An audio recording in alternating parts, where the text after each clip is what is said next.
काय करायचं? नमस्कार, जय महाराष्ट्र. मी डॉक्टर अनिल फळे. AM 2032 लाईव्ह मध्ये आपल्या सगळ्यांचं स्वागत आहे. महाराष्ट्रामध्ये वेगळंच काहीतरी घडत आहे आणि राज्य शासनाचं त्याकडे कितपत लक्ष आहे याचा मोठा प्रश्न पडावा अशी परिस्थिती आहे. पवन ऊर्जा, वाईन एनर्जी ही खरी तर अतिशय चांगली गोष्ट आहे. काळानुसार अशी ऊर्जा पाहिजे, अपारंपरिक. परंतु या ऊर्जा प्रकरणामुळे आता हत्या घडायला लागलेल्या आहेत. मोठ्या प्रमाणात गुन्हेगारी वाढलेली आहे. खंडण्या मागितल्या जात आहेत. अनेक प्रकरणं घडली. मग त्याचं नेमकं मूळ काय?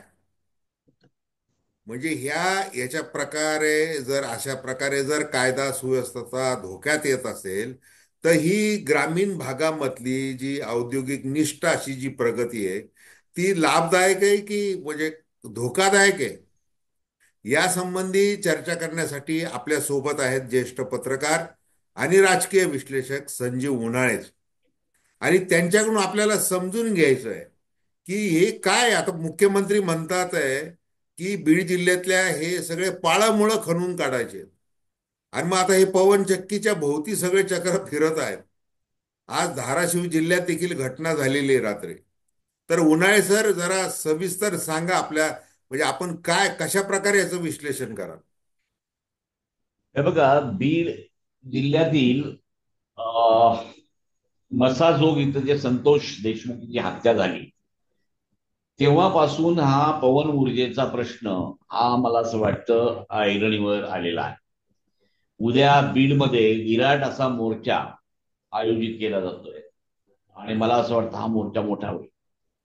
ही घटना घडते ना घडते तोपर्यंत काल रात्री तुळजापूर तालुक्यामधल्या मेसाई जवळगा नावाच्या गावी नामदेव निकम या सरपंचावर हल्ला झाला, त्याच्या गाडीवर हल्ला झाला.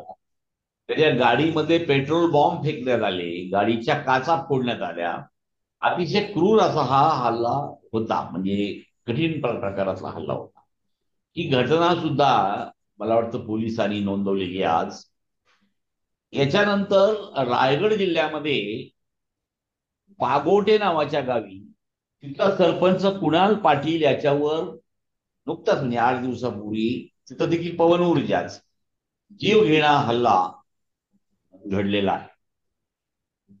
तुळजापूर तालुक्यातला बारूळ नावाचे एक गाव आहे, त्या गावाचा किस्सा मी नंतर सांगेन. पण या गावात देखील याच घटनेपासून वादावादी आणि बराच संघर्ष घडला. इतका घडला की त्या ठिकाणी आपले जे जगजित सिंग पाटील आहेत राणा यांना त्या ठिकाणी जावं लागलं आणि त्यांनी तो विषय मिटवला.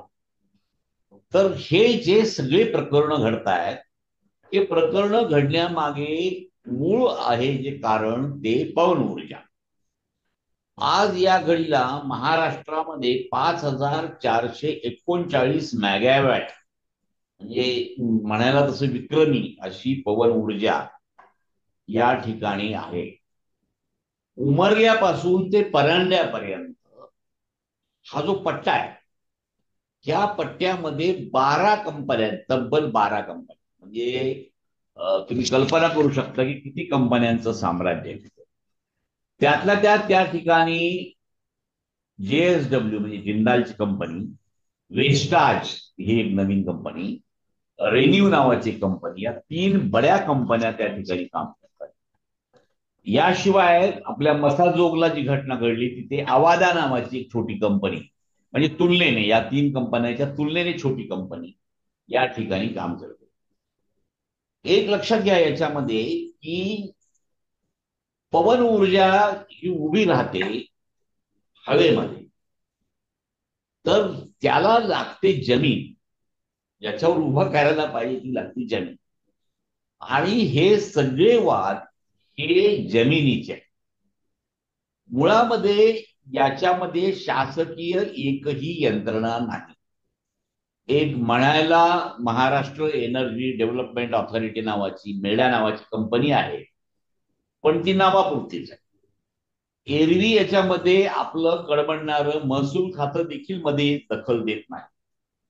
आणि याची जी सुरुवात होते या प्रकाराची, म्हणजे या गैरप्रकाराची, ती होते ना हरकत प्रमाणपत्रापासून. पहिल्यांदा ग्रामपंचायतीचं ना हरकत प्रमाणपत्र लागतं. ना हरकत प्रमाणपत्रामध्ये मराठवाड्यातल्या कंपन्यांनी ग्रामपंचायतीला ठरवलं की बाबा एक ना हरकत प्रमाणपत्र आणून द्या, आम्ही तुम्हाला 5 लाख रुपये, ही किंमत आहे सध्या, म्हणजे मला जी माहिती मिळाली त्याप्रमाणे. आणि जो आणून देतो त्याला 1 लाख रुपये किंमत. म्हणजे आता जी खरी दलाली जी सुरू होते, ती दलालीची सुरुवातच ना हरकत प्रमाणपत्रापासून. आणि मग हे सगळं प्रकरण 30 वर्षाच्या लीज पर्यंत चालत जात. आणि या लीज मध्ये कसं कसं काय काय घडतं त्या देखील बऱ्याचशा घटना आहेत. एक लक्षात घ्या, या पवन ऊर्जेमध्ये जे पाती फिरतात हवेमध्ये, त्या फिरणाऱ्या उन्हाळे साहेब, पात्याचं. उन्हाळे साहेब, हा. मी डिस्टर्ब करतो तुम्हाला. मला फक्त एक सांगायचं आहे, हे जे तुम्ही ना हरकत प्रमाणपत्र सांगितलं, NOC, हम्म, हम्म, याच्यानंतर तो उद्योग असल्यामुळं त्याला ती जमीन जी आहे ती नापिकी आहे का, म्हणजे ते येणे करावं लागतं अकृषक. आणि मग त्यासाठी सुद्धा महसूल खातं जे तुम्ही म्हणता की कलमडतं मध्येच, मग तिचा हात हम्म, ओले करावे लागतात, मग ते मिळतं जिल्हाधिकारी कार्यालयाकडून. आणि मग हम्म. त्याच्यामध्येही असं ते दलाली वगैरे ते सगळे प्रकार होतात. हा, बोला तुम्ही. मुळामध्ये स्ट्रक्चर कसं आहे की जे मूळ पवन ऊर्जेचं युनिट असतं, त्या युनिटला 40 ते 45 गुंठे एवढी जागा लागते. आपण समजू की 60 गुंठे जागा लागते, 2 एकर जमीन. ही 2 एकर जमीन ही मॅन्डेटरी आहे की त्या कंपनीने विकत घेतली पाहिजे. म्हणजे इथे लीज नाही. लक्षात आलं का, जिथे पवन ऊर्जेचे टर्बाईन्स उभे राहतात त्या टर्बाईन्सच्या जागेवर ती जागा विकत घेतली जाते.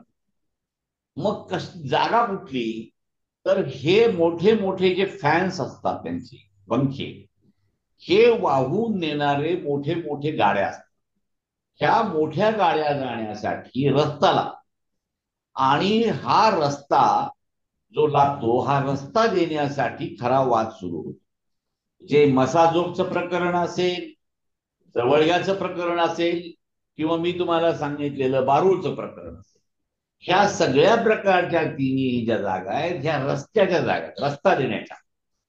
आता तुम्ही लक्षात घ्या, एवढ्या सगळ्या कंपन्या आपल्याकडेच का आल्या, म्हणजे दुसरीकडे का नाही गेल्या? तर त्याचं खरं कारण असं की एक सांगली, सातारा या ठिकाणी बऱ्याचशा कंपन्या आहेत त्या ठिकाणी. आणि त्या कंपन्यामध्ये त्या लोकांची जरा थोडीशी अंडरस्टँडिंग चांगली असल्यामुळं त्या कंपन्यामध्ये तिथे काहीही घोळ झाले नाहीत. आपल्याकडे लोक जरा आरदांड असल्यामुळं, आणि खरोखरच आरदांड आहेत, कसे कसे ते किस्से मी सांगतो. हे जे आहे हे सगळं जे घडतं, हे फक्त आपल्या लोकांचा हव्यास की अजून पैसा मिळाला पाहिजे. मी तुम्हाला जे सांगत होतो की 80 किलोमीटर पर आवर एवढ्या वेगाने जिथे वारे वाहतात त्याच ठिकाणी पवन ऊर्जा येऊ शकते. सुदैवाने मराठवाड्यामध्ये पाणी नसलं तरी हवा आहे, आणि हवेचा जो वेग आहे तो देखील 80 त्याच्या किलोमीटर मधला आहे. आता याच्यामध्ये जे पाती फिरतात मी तुम्हाला सांगत होतो, त्या हवेच्या पात्याचं हवेतलं भाडं सुद्धा पवन कंपन्या देतात. म्हणजे बर. असं नाही की जमिनीचं भाडं देतात, त्या परत्या पाते जे फिरतात त्या पात्यात फिरणाऱ्या पात्याचं देखील भाडं हे देखील ते देतात. म्हणजे त्यांच्या कंपनीच्या बाजूने हा प्रॉब्लेम नाही. हा प्रॉब्लेम केव्हा चालू होतो की जेव्हा या कंपनीचे अधिकारी रस्ता करण्यासाठी जागा निवडतात, तेव्हा मध्ये कमिशन एजंट किंवा ब्रोकर लावले जातात. म्हणजे ज्यांना जमिनीच्या व्यवहाराची जास्त माहिती आहे असे ब्रोकर त्या ठिकाणी, दलाल त्या ठिकाणी लावले जातात. आणि हे दलाल हे मोठ्या प्रमाणावर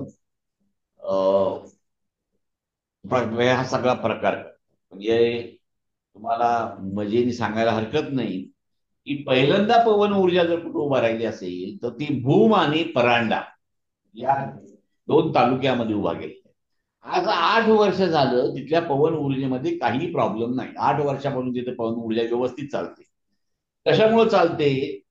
तर तिथे तानाजी सावंत आपले गुणी आमदार आता सध्या मंत्री मागचे, त्यांचा जो पुतण्या आहे हा पुतण्या ह्या सगळ्या उद्योगाकडे पाहतो आणि त्याच्या एका दणक्यावर सगळं चालतं. म्हणजे तो म्हणतो की तसं पवन ऊर्जेची पाती फिरतात आणि त्याच्यामुळे तो उद्योग तिथे बऱ्यापैकी चाललेला आहे. आता याच्यामध्ये एक गोष्ट अशी आहे की काल जो हल्ला घडला हा घडला त्या ठिकाणी रिन्यू नावाची कंपनी काम. रिन्यू नावाच्या कंपनीनी वेगवेगळे दलाल नेमलेले आहेत आणि ते दलालांना सांगत आलेले की तुम्ही याच्यातून आम्हाला रस्ता काढून द्या. परंतु हे रस्ता काढून देण्याचं काम करत असताना हे कालचं जवळगा जे गाव आहे या गावामध्ये प्रॉब्लेम आला आणि प्रॉब्लेम आल्यामुळे या गावामध्ये ही घटना घडली. ही घटना ज्या घडतात त्या घटना घडवण्यामागे जास्तीत जास्त म्हणजे लोकांचा आडमुठेपणा देखील आहे. म्हणजे मी जेव्हा पवन कंपनी या ऊर्जाच्या कंपन्यांशी बोललो तेव्हा त्यांनी असं सांगितलं की आम्हाला ते रस्ता देतात, वीज डीड करतात, सगळं होतं आणि परत तिथं पीक लावतात आणि पीक लावल्यानंतर पुन्हा म्हणतात की आमचं पीक वाया गेलं, आमचं हे झालं, आमचं नुकसान झालं आणि परत त्याचं कॉम्पेन्सेशन मागतात. म्हणजे परत त्यांच्यावर असा मला वाटतं की गोंधळ चालू होतो. आता या ठिकाणी एकंदर मराठवाड्यामध्ये जर पाहिलं म्हणजे या एवढ्याच पट्ट्यामध्ये म्हणजे उस्मानाबाद आणि बीड या पट्ट्यामध्ये 12 कंपन्या जवळपास काम करतात आणि एक पातं फिरलं नुसतं हवेचं की ताबडतोब तुमचं पैसा तिथं चालू होतो, सुरू होतो लोकांना. म्हणजे लक्षात घ्या की याच्यामध्ये महसुलाची कुठलीही कमतरता नाही. आणि जेएसडब्ल्यू सारखी जी कंपनी आहे जिंदाल स्टील यांनी तर उमरग्यासारख्या भागामध्ये 300 मेगावॅट एवढ्या क्षमतेचा तिथला इरेक्शन त्या ठिकाणी केलेला आहे. एक काकरम्मा नावाचं गाव आहे त्या गावामध्ये त्यांचं स्टेशन आता लवकरच उभं राहत आहे. म्हणजे बऱ्याचशा कंपन्या मराठवाड्याच्या हवेवर पैसा बऱ्यापैकी काढतात. म्हणजे एरवी जिंदाल स्टील आमच्याकडे आलं नाही पण जिंदाल स्टील आमची हवा मात्र तिथे बऱ्यापैकी हे करत आहे. आता या ठिकाणी लक्षात घ्या की किमान पक्षी 300 मेगावॅट साठी 67 टर्बाईन लागतात आणि आपल्याकडे बाकीच्या ज्या रिन्यू किंवा मसाजोग मध्ये काम करणाऱ्या कंपन्या आहेत या कंपन्यांना 100 मेगावॅटची परवानगी आहे. म्हणजे इथे 4 टर्बाईन लागतात आणि 29 प्रकारच्या वेगवेगळ्या मशिनरी त्यांना वाहून न्याव्या लागतात. तर त्या वाहून नेणं त्याच्यासाठी रस्ता बनवणं हा खरा या पवन कंपन्यांच्या समोरचा मोठा प्रॉब्लेम. कारण लोक जाण्याला रस्ता देत नाही आणि यांची वाहनं ही मोठी मोठी वाहनं असतात आणि कंटेनर. मग जे जागा देत नाही तिथे त्यांच्याशी संघर्ष चालू होतो. आता याच्यामध्ये एक गोष्ट लक्षात घेतली पाहिजे, या सगळ्या घटनाला केवळ लोक जबाबदार नाही तर कंपन्याही जबाबदार आहेत. कंपन्या त्यांचं काम सुरू झाल्यानंतर पहिलं काम जर काय करत असतील तर ते जमिनीचे जे ब्रोकर असतात त्यांच्या नेमणुका करायला सुरू करतात. आणि हे जे ब्रोकर आहेत या ब्रोकरला सांगण्यात आलेलं असतं की साम दाम दंड भेद तुम्ही काही करा हे आम्हाला तुम्ही मिळवून द्या. म्हणूनच जवळगाव गाव मसले जे आहे त्या मसले या गावामध्ये शक्ती प्रदर्शन करण्यात आलं. काय शक्ती प्रदर्शन करण्यात आलं? तर मोठ्या मोठ्या अशा 10 गाड्या एकदम गावात घालण्यात आल्या. आणि त्या 10 गाड्याचा ताफा एकदम गावामध्ये गेल्यानंतर लोकांना असं वाटलं की ही विंड एनर्जीची गाडी आहे. मग आणि मध्ये मोठे मोठे पाऊस. ते तर हे काळ्या जे आहे काळ्या स्कॉर्पिओ. स्कॉर्पिओ, सगळ्या एका स्कॉर्पिओ कंपन्या. तर हे जे शक्ती प्रदर्शन केलं, हे शक्ती प्रदर्शन प्रत्येक ठिकाणी या कंपन्या करतात. आणि हे योग्य आहे का अयोग्य आहे याच्याबद्दल विचार करणं गरजेचं. दुसरं महत्वाची गोष्ट अशी की या टर्बाईन्स मध्ये जी फिरणारी ब्लेड असते ती ब्लेडच तेवढी महत्वाची असते.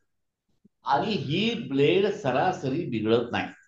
म्हणजे एकदा इन्स्टॉलेशन झाल्यानंतर परत परत त्या मार्गाने जावं लागतं असं नाही. म्हणजे परत शेतकऱ्यांनी पीक लावलं तरी चालतं, पण तेवढा रस्ता तरी लोक देतात का उदारपणे? तर तेवढा रस्ता सुद्धा लोक देत नाहीत. हा देखील एका बाजूला आहे. आणि दुसऱ्या गोष्टीला असं आहे की लोकांना हे ट्रक आणि ट्रेलर जे जातात त्यांना जागा देण्यासाठी त्यांनी नाही ब्लॅकमेल केलं तर दुसरे लोक ब्लॅकमेल करतात की आम्ही तुम्हाला जायला जागा देत नाही, असं हे झालं. म्हणजे पवन ऊर्जेचा प्रॉब्लेम असा आहे की रस्ता पाहिजे. आणि रस्ता असेल तर त्याच्यासाठी हे केलं जातं. एक लक्षात घ्या की ह्या कंपन्यामध्ये जे डील असतं त्याच्यामध्ये हवेतला पैसा सुद्धा दिला जातो. पण हा हवेतला पैसा हवेतच विकतो. म्हणजे मध्ये व्हेंडर्स नावाचे गोंडस शब्द इंग्लिशमध्ये आहे. ते व्हेंडर्स नेमले जातात. आणि हे व्हेंडर्स म्हणजे हेच लोक मधल्या मध्ये ते पैसे घेऊन टाकतात. तिथं शेतकऱ्यापर्यंत तो पैसा पोहोचत नाही. कोल्हापूर ते सांगली हा जो महाराष्ट्राचा भाग आहे, या भागामध्ये मात्र लोकांनी आपला स्वतःचा विकास करून घेतलेला आहे. आणि त्या ठिकाणी चांगल्या पद्धतीची वीज निर्मिती होते. अप्रावा नावाची कंपनी जतमध्ये काम करते. बऱ्याचशा कंपन्या तिथल्या आहेत. आणि त्या कंपन्यामध्ये सरासरी अडचण येणार नाही अशी सोय केली जाते. आता जो मला नीट मुद्दा मांडायचा तो असा आहे की सरपंचाला मारहाण होते ही जितकी गोष्ट खरी आहे तितका मोठा दोष हा या भागातल्या पुढारपणाचा सुद्धा आहे. म्हणजे मूळ दोष जर कुणाचा असेल तर तो पुढाऱ्यांचा आहे. कशामुळं कोल्हापूर आणि सांगलीमध्ये तिथे विंडमिल चांगली चालते आणि मराठवाड्यात का सरपंचावर हल्ले होतात? तर आमचे जे पुढारी आहे हे पुढारी लोकांना जे शिकवतात त्याप्रमाणे बाकीचे लोक वागणूक करतात. आणि हे मला असं वाटतं की ज्याप्रमाणे धनंजय मुंडे यांना दोष दिला जातो, धनंजय मुंडे यांनी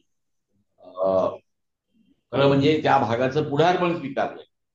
आपल्या भागामध्ये जर पवन ऊर्जा येणार असेल तर ती पवन ऊर्जा नीट आली पाहिजे. तर ही पवन ऊर्जा येण्यासाठी खऱ्या अर्थानं त्यांनी पुढाकार घ्यायला पाहिजे. पण तो पुढाकार कशा पद्धतीने घेतलेला आहे हे आता दिसलेलं आहे.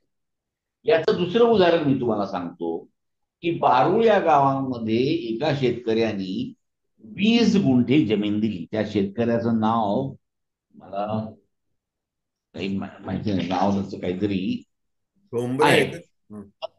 हा नाही, ठोंबरे नाही, ठोंबरे दुसरा आहे ठोंबरे तो. बारूळ या त्याला तर गावाला मारलंय असं एक्क्याऐंशी काहीतरी. गट मधली 20 गुंठे जमीन त्यांनी दिलेली आहे.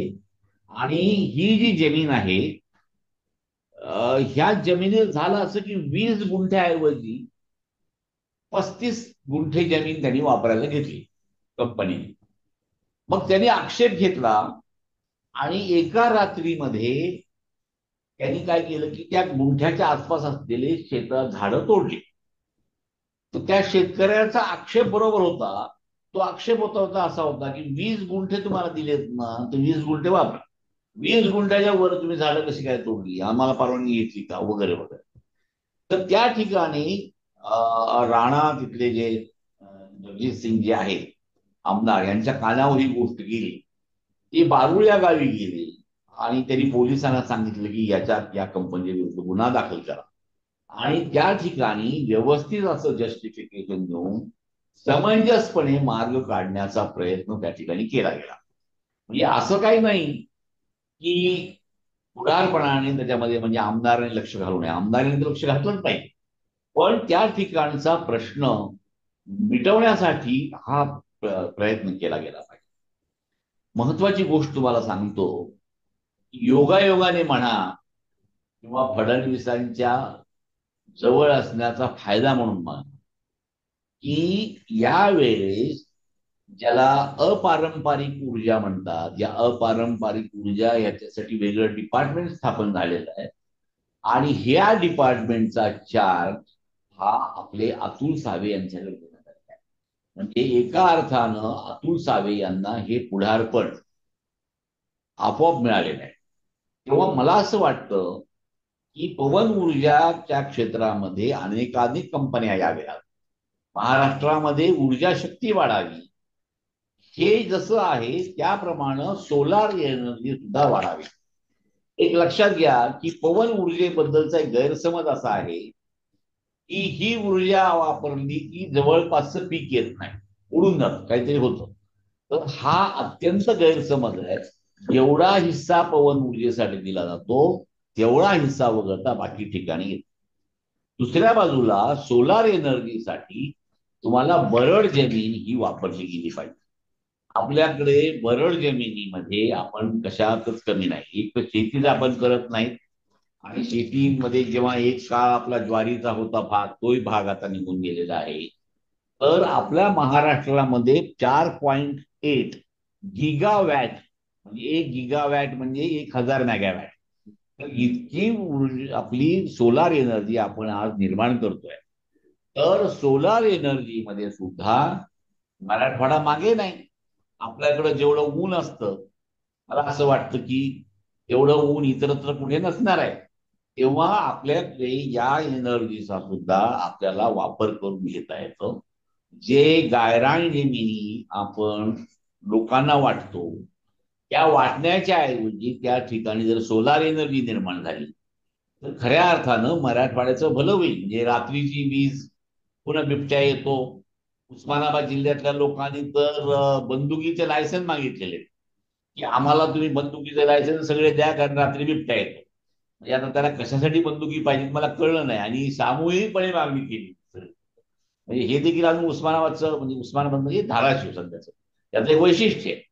तर आता एक लक्षात घ्या की अशी मागणी करण्याची वेळ येणार नाही आपल्याला, जर आपण आपण आपली ऊर्जा मराठवाड्यात निर्माण केली आणि ऊर्जेमध्ये आपण संपन्न झालो, म्हणजे सोलार एनर्जी आणि पवन ऊर्जेमध्ये, तर मला असं वाटतं की मराठवाड्याला विजेची कमतरता पडणार नाही. पण हे करण्यासाठी कटू पावलं काही उचलणं गरजेचं आहे. आणि अतुल सावे यांच्याकडं सुदैवानं हे मंत्रीपद, कॅबिनेट पदाचा आलेलं आहे.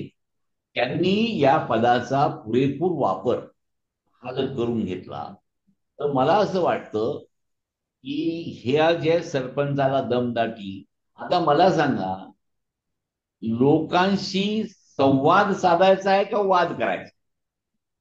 लोकांना समजून सांगायचं की बाबांनो, तुमची ही जमीन आम्ही या भावाने घेतो. आता मला सांगा, इथं आमच्या नागपूर मुंबई रस्ता जो आहे समृद्धी, त्याला आपल्या जमिनी जाव्या म्हणून किती जणांनी प्रयत्न केले. अशा रीतीने पवन ऊर्जेसाठी आपली जमीन गेली पाहिजे म्हणून प्रयत्न करायला पाहिजे. पण याच्यामध्ये संवादापेक्षा कंपन्या देखील वादाकडे जास्त लक्ष घालतात.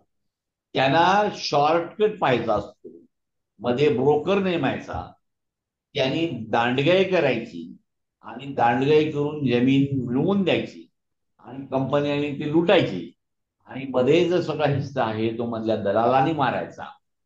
या पद्धतीने पवन ऊर्जेचं दलालीकरण जे झालेलं आहे, या दलालीकरणाचा परिणाम म्हणजे संतोष देशमुख यांची हत्या ही आहे. आणि मला असं वाटतं की ही दलालीकरण थांबवणं हा यावरचा उपाय आहे. संतोष देशमुख यांच्या मारेकऱ्यांना पकडणं, त्याच्यामधल्या जे हे करणं घडवतात सगळं, कारण हे गोष्ट कसं आहे, ही सुपारी देऊनच सगळा कार्यक्रम आहे. आता खालच्या भाषेत सांगायला तर ही सुपारी नेमकी कोणी दिली होती त्याची नावं सुद्धा समोर आलेली आहेत. तेव्हा मला असं वाटतं की पोलिसांनी पवन ऊर्जेमध्ये ज्या पद्धतीने कंपन्या काम करतात त्यांच्या कार्यपद्धतीचा एकदा अभ्यास करून या तपासाकडे वेगळ्या विजननी पाहणं गरजेचं आहे. कारण पवन ऊर्जा म्हणजे प्रत्येक ठिकाणी टर्बाईन उभे राहतात असं नाही. याच्यामध्ये टर्बाईनची जागा ही कंपन्यांना विकत घ्यावी लागते, 30 वर्षाच्या लीजवर नाही. आणि रस्त्यासाठी जी जागा जी आहे ती 30 वर्षाच्या लीजसाठी घ्यावी लागते. कंपन्यांची अडचण जमीन हा नसून जमिनीकडे जाणारा जो रस्ता आहे हा रस्ता हा आहे. आणि हे सगळे प्रॉब्लेम हे रस्त्यावर मुळे झालेले आहेत.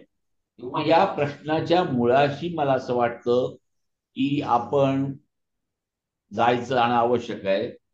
पवनचक्कीतून गुंड तयार करणं त्याच्यापेक्षा पवनचक्कीतून पवन ऊर्जा तयार करणं हे आपलं ध्येय असलं पाहिजे. या घडीला पवनचक्कीतून गुंडगिरी फक्त तयार झालेली आहे. अहो मला सांगा, एका छोट्या गावामध्ये जवळग्यासारख्या पेट्रोल बॉम्ब फेकावेत, काचा फोडाव्यात, त्या माणसाला मारायचा प्रयत्न करावा. संतोष देशमुखची निर्घृण अशी हत्या, म्हणजे म्हणजे हत्या कशी झाली हे सांगणं सुद्धा आपल्याला लाज वाटते. इतक्या वाईट पद्धतीने ज्या घटना घडत आहेत याला पवन ऊर्जा जबाबदार नसून पवन ऊर्जेचं दलालीकरण हे जबाबदार आहे. आणि हे दलालीकरण थांबवण्यासाठी मला असं वाटतं की सरकारने पावलं उचलणं गरजेचं आहे. आणि हे पाऊल आपल्याकडे आहे, त्यात अतुल सावे यांचा मोठा वाटा आहे. अतुल सावे यांनी क्रियाशील होऊन हे काम करणं गरजेचं आहे.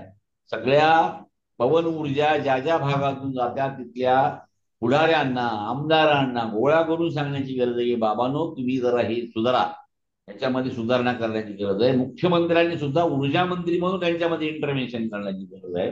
आणि एक लक्षात घ्या, आज जिंदाल कंपनीपासून मोठ्या मोठ्या कंपन्या केवळ आमच्या हवेची गती ही 80 पेक्षा जास्त असल्यामुळे त्या ठिकाणी इन्व्हेस्टमेंट करतायत. अशा 80च्या पेक्षा जास्त हवेच्या गती असलेले दुसरे भागही त्यांना मिळू शकतील. तेव्हा हे गुजरातनी ओढून नेलं, हे यांनी ओढून नेलं तिथून असं रडकथा करण्यामध्ये अर्थ नाही. आहे या संधीचा फायदा घेऊन आज जे माळरान झालेलं आहे त्या माळरानामध्ये लोकांना जमिनीतून पैसे मिळवून देण्यासाठी सामंजस्याची भूमिका घेणं गरजेचं आहे. आणि सरकारने सगळं कंपन्यांच्या जीवावर सोडणं योग्य नाही. यामध्ये मेडासारखी अतिशय क्षीण अशी एजन्सी आहे, जे मला असं वाटतं की एका कोपऱ्यामध्ये बसलेली असते. ते लायसन देऊन फक्त थोडंसं ऑब्झर्वेशन करतात आणि त्याची नोंदी ठेवतात. याच्यापेक्षा देखील काही चांगल्या विभागाने त्याच्यामध्ये इंटरव्हेन्शन करणं गरजेचं आहे, हस्तक्षेप करणं गरजेचं आहे, सरकारचा हस्तक्षेप गरजेचा आहे. याच्यामध्ये एक सगळ्यात महत्वाची गोष्ट माझी सांगायची विसरली की या पवन ऊर्जेमध्ये सगळ्यात प्रथमतः विश्वासात जर कुणाला घेतलं जात असेल, विश्वासातला इन्व्हर्टेड म्हणजे विश्वासात घेतलं जातं ते पोलिसांना. आता पोलिसांना कसं विश्वासात घेतलं जातं हे मला असं वाटतं जगाला परत सांगण्याची गरज आहे. तेव्हा पोलीस खात्यांना विश्वासात घेऊन हे सगळं झालेलं आहे.